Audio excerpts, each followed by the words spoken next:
ನಮಸ್ಕಾರ ಸ್ನೇಹಿತರೆ, ನಾವು ಈ ಒಂದು ವಿಡಿಯೋದಲ್ಲಿ CTET 2026 ಬಗ್ಗೆ ಒಂದಷ್ಟು ಮಾಹಿತಿಯನ್ನು ನೋಡ್ತಾ ಹೋಗೋಣ. ಅಂದರೆ 2026 ಫೆಬ್ರವರಿ 8ರಂದು CTET ಎಕ್ಸಾಮ್ ನಡೆಯುವಂಥದ್ದು ತಮಗೆಲ್ರಿಗೂ ಗೊತ್ತೇ ಇರತಕ್ಕಂಥ ವಿಚಾರ. ಅಂದರೆ ಡಿಸೆಂಬರ್ 18ರವರೆಗೆ ಅಪ್ಲಿಕೇಶನ್ ಹಾಕುವುದಕ್ಕೆ ಅವಕಾಶವನ್ನು ಕೊಟ್ಟಿದ್ದರು. ಅದಾದ ನಂತರ ಡೇಟ್ ಎಕ್ಸ್ಟೆಂಡ್ ಆಗಿಲ್ಲ. ಅಂದರೆ ಡಿಸೆಂಬರ್ 18 ಕೊನೆ ದಿನ ಆಗಿದ್ದು ಫೆಬ್ರವರಿ 8ರಂದು ಎಕ್ಸಾಮ್ ನಡೀತಕ್ಕಂಥದ್ದು ಬಹುತೇಕ ಖಾತ್ರಿ ಆಗಿರ್ತಕ್ಕಂಥದ್ದು. ಮತ್ತು CTET ಈ ಒಂದು ವಿಡಿಯೋನ ನೋಡ್ತಿರುವಂಥ ಎಲ್ಲ ಅಭ್ಯರ್ಥಿಗಳು CTETನ್ನು ಒಂದು ಅಪ್ಲಿಕೇಶನನ್ನು ಹಾಕಿದಿರಿ ಮತ್ತು ಚೆನ್ನಾಗಿ ಪ್ರಿಪೇರ್ ಆಗ್ತಿದ್ರಿ ಅಂತಲೂ ಕೂಡ ನಾನು ಭಾವಿಸಿದ್ದೀನಿ. ಸೊ ನಾವು ಈ ಒಂದು ವಿಡಿಯೋದಲ್ಲಿ ನೋಡ್ತಕ್ಕಂಥ ಒಂದು ಮಾಹಿತಿಯ ಬಗ್ಗೆ ನೇರವಾಗಿ ವಿಷಯಕ್ಕೆ ಬರೋಣ. ಸ್ನೇಹಿತರೆ, ಅದಕ್ಕೂ ಮುಂಚೆ ನಮ್ಮ ಯೂಟ್ಯೂಬ್ ಚಾನಲನ್ನು ಸಬ್ಸ್ಕ್ರೈಬ್ ಮಾಡ್ಕೊಂಡಿಲ್ಲ ಅಂತಂದರೆ ದಯವಿಟ್ಟು ಸಬ್ಸ್ಕ್ರೈಬ್ ಮಾಡ್ಕೊಳ್ಳಿ. ಸ್ನೇಹಿತರೆ, ತಾವು ಇಲ್ಲಿ ನೋಡ್ಬೋದು. ಅಂದರೆ ನವಂಬರ್ 27ರಿಂದ ಈ ಒಂದು ಅಪ್ಲಿಕೇಶನ್ ಹಾಕಲು ಅವಕಾಶವನ್ನು ಕೊಟ್ಟಿದ್ದರು. ಡಿಸೆಂಬರ್ 18 ಕೊನೆ ದಿನ ಆಗಿತ್ತು. ಅವತ್ತು ಆನ್ಲೈನ್ ಪೇಮೆಂಟ್ ಮಾಡೋದಕ್ಕೂ ಕೂಡ ಅವತ್ತು ಕೊನೆ ದಿನ ಆಗಿತ್ತು. ಅದೆಲ್ಲರಿಗೂ ತಮಗೆ ಗೊತ್ತಿರತಕ್ಕಂಥ ವಿಚಾರ.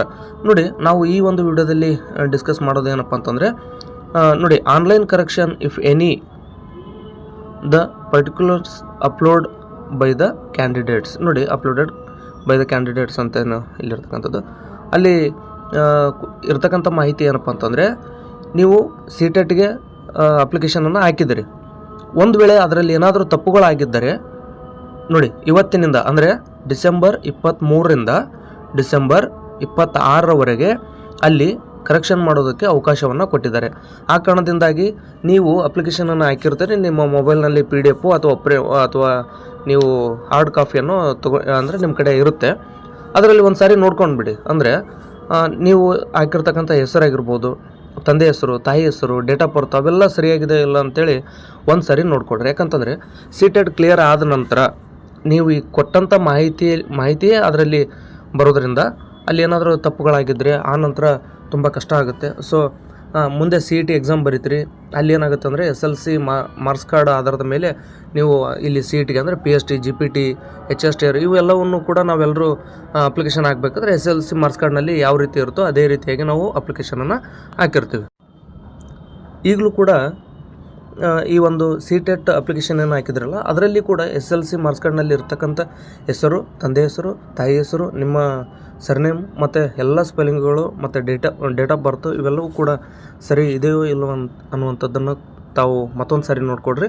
ಒಂದು ವೇಳೆ ಏನಾದರೂ ಸರಿ ಇಲ್ಲ ಅಂತಂದರೆ ಇವತ್ತೇ ಅದನ್ನು ತಿದ್ದುಪಡಿ ಮಾಡ್ಕೊಳ್ಳೋದಕ್ಕೆ ಅವಕಾಶವನ್ನು ಕೊಟ್ಟಿದ್ದಾರೆ. ಆ ಕಾರಣದಿಂದಾಗಿ ಇದನ್ನು ನಾನು ಟೆಲಿಗ್ರಾಮ್ನಲ್ಲೇ ಶೇರ್ ಮಾಡ್ಕೋಬೋದಿತ್ತು. ಬಟ್ ಅಲ್ಲಿ ಜಾಸ್ತಿ ಸಂಖ್ಯೆ ಇಲ್ಲದೇ ಇರೋದರಿಂದ ಎಲ್ರಿಗೂ ಕೂಡ ಈ ಒಂದು ವಿಷಯ ರೀಚ್ ಆಗಲಿ ಅನ್ನೋ ಉದ್ದೇಶದಿಂದ ನಾನು ವಿಡಿಯೋದ ಮೂಲಕನೇ ಹೇಳೋಣ ಅಂದ್ಕೊಂಡು ಬಿಡುವು ಮಾಡ್ಕೊಂಡು ನಿಮಗೆ ವಿಡಿಯೋವನ್ನು ಮಾಡೋದ್ರ ಮೂಲಕ ಹೇಳ್ತಾ ಇದ್ದೀನಿ. ಸೊ ಹಾಗಾಗಿ ನೋಡಿ, ಅಪ್ಲಿಕೇಶನನ್ನು ಹಾಕಿದ್ರಿ. ಈಗ ಆಲ್ರೆಡಿ ಡಿಸೆಂಬರ್ 23 ಇರ್ತಕ್ಕಂಥದ್ದು. ಫೆಬ್ರವರಿ 8ರಿಂದ ಎಕ್ಸಾಮ್ ಇರೋದರಿಂದ ಆದಷ್ಟು ಬೇಗನೆ ನೀವು ಎಲ್ಲ ಒಂದು ಸಿಲೆಬಸನ್ನು ಕವರ್ ಮಾಡಬೇಕಾಗಿದೆ. ನಿಮ್ಮ ಹತ್ರ ಹಳೆ ಪ್ರಶ್ನೆ ಪತ್ರಿಕೆಗಳು ಇದಾವೋ ಇಲ್ವೋ ಅಂತಕ್ಕಂಥದ್ದನ್ನು ಈ ಒಂದು ವಿಡಿಯೋದ ಕಮೆಂಟ್ ಬಾಕ್ಸ್ನಲ್ಲಿ ನೀವು ಕಮೆಂಟ್ ಮಾಡಿ. ನಿಮ್ಮ ಕಡೆ ಒಂದು ಹಳೆ ಪ್ರಶ್ನೆ ಪತ್ರಿಕೆಗಳಿಲ್ಲ ಅಂತಂದರೆ ನನ್ನ ಟೆಲಿಗ್ರಾಮ್ ಗ್ರೂಪ್ನಲ್ಲಿ ಅವುಗಳನ್ನು PDF ಶೇರ್ ಮಾಡ್ಕೊಂಡಿರ್ತೀನಿ. ನೀವು ಕೂಡ ನನ್ನ ಟೆಲಿಗ್ರಾಮ್ ಗ್ರೂಪ್ಗೆ ಸೇರ್ಪಡೆ ಆಗಿರಿ. ಅಲ್ಲಿ ಸಿಗ್ತಕ್ಕಂಥ ಎಲ್ಲ ಮಾಹಿತಿ ಆಧಾರದ ಮೇಲೆ ನೀವು ಓದ್ತಾ ಹೋಗ್ಬೋದಾಗುತ್ತೆ. ಸೊ ಅವೆಲ್ಲವೂ ಕೂಡ ಇಂಗ್ಲೀಷ್ನಲ್ಲೇ ಇರೋದರಿಂದ ಯಾವ ರೀತಿ ಓದಬೇಕು ಅನ್ನೋಂಥದ್ದನ್ನು ಕೂಡ ನಿಮಗೆ ತಿಳಿಸ್ಕೊಡ್ತಾ ಇರ್ತೀನಿ. ಹಾಗಾಗಿ ನಮಗೆ ಸಿಕ್ಕಿರ್ತಕ್ಕಂಥ ಕಡಿಮೆ ಸಮಯದಲ್ಲಿ ಎಲ್ಲ ಸಿಲೆಬಸನ್ನು ಕವರ್ ಮಾಡಿಕೊಂಡು ಓದಬೇಕಾದಂಥ ಜವಾಬ್ದಾರಿ ನಿಮ್ಮ ಮೇಲೆ ಇರತಕ್ಕಂಥದ್ದು. ಮತ್ತು ನನಗೆ ಗೊತ್ತಿರತಕ್ಕಂಥ ಪ್ರಮುಖವಾದಂಥ ಪುಸ್ತಕಗಳನ್ನು ಕೂಡ ಈ ಒಂದು ವಿಡಿಯೋದ ಡಿಸ್ಕ್ರಿಪ್ಷನಲ್ಲಿ ಲಿಂಕ್ ಕೊಟ್ಟಿರ್ತೀನಿ. ನಿಮಗೆ ಬೇಕಾದಂಥ ಪುಸ್ತಕಗಳನ್ನು ತೊಗೊಳ್ರಿ, ನೋಡಿರಿ. ಅದೇನಾದರೂ ಚೆನ್ನಾಗಿ ಅನ್ನಿಸ್ತೆ ಅಂತಂದರೆ ಆ ಪುಸ್ತಕವನ್ನು ನಿಮ್ಮ ಬಳಿ ಇಟ್ಕೊಂಡು ಚೆನ್ನಾಗಿ ಓದ್ಬೋದು. ಒಂದು ವೇಳೆ ನಿಮಗೇನಾದರೂ ಸರಿ ಅನಿಸಲಿಲ್ಲ ಅಂತಂದರೆ ವಿತಿನ್ ಅದೇನು ಟೈಮ್ ಇರುತ್ತೆ ಆ ಟೈಮಲ್ಲಿ ನೀವು ರಿಟರ್ನ್ ಕೂಡ ಮಾಡ್ಬೋದಾಗಿರುತ್ತೆ. ಅಂದರೆ ಫ್ಲಿಪ್ಕಾರ್ಟ್ ಮೂಲಕನೇ ಇಲ್ಲಿ ಏನೂ ಇರೋದಿಲ್ಲ. ನೀವು ಫ್ಲಿಪ್ಕಾರ್ಟ್ನಲ್ಲೇ ಏನು ತರಿಸ್ಕೊಳ್ತಿರಲ್ಲ ಅಲ್ಲಿ ಸಾಕಷ್ಟು ಪುಸ್ತಕಗಳು ಸಿಗ್ತವೆ. ಯಾವುದನ್ನು ತೊಗೊಳ್ಬೇಕಂತೇಳಿ ನಿಮಗೆ ಗೊಂದಲ ಆಗ್ಬೋದು. ಆ ಕಾರಣದಿಂದಾಗಿ ನಾನು ಪ್ರಮುಖ ಪುಸ್ತಕಗಳ ಲಿಂಕನ್ನು ಈ ಒಂದು ವಿಡಿಯೋದ ಡಿಸ್ಕ್ರಿಪ್ಷನಲ್ಲಿ ಕೊಟ್ಟಿದ್ದೀನಿ. ನೀವು ಪುಸ್ತಕವನ್ನು ತೊಗೊಳ್ರಿ, ಒಂದಿನ 2 ದಿನ ನೋಡಿಕೊಡ್ರಿ. ಬೇಡ ಅನಿಸಿದರೆ ನೀವು ಅದನ್ನು ರಿಟರ್ನ್ ಕೂಡ ಮಾಡ್ತಕ್ಕಂಥ ಅವಕಾಶ ನಿಮಗೆ ಇರುತ್ತೆ. ಆ ಕಾರಣದಿಂದಾಗಿ ನಿಮ್ಮ ಅನುಕೂಲ ಇಲ್ಲಿ ತೊಗೊಳ್ಳೇಬೇಕಂತೇನಿಲ್ಲ. ನಿಮ್ಮ ಅನುಕೂಲಕ್ಕೆ ತಕ್ಕ ಹಾಗೆ ನೀವು ವಿಚಾರವನ್ನು ಮಾಡ್ಬೋದಾಗಿರುತ್ತೆ.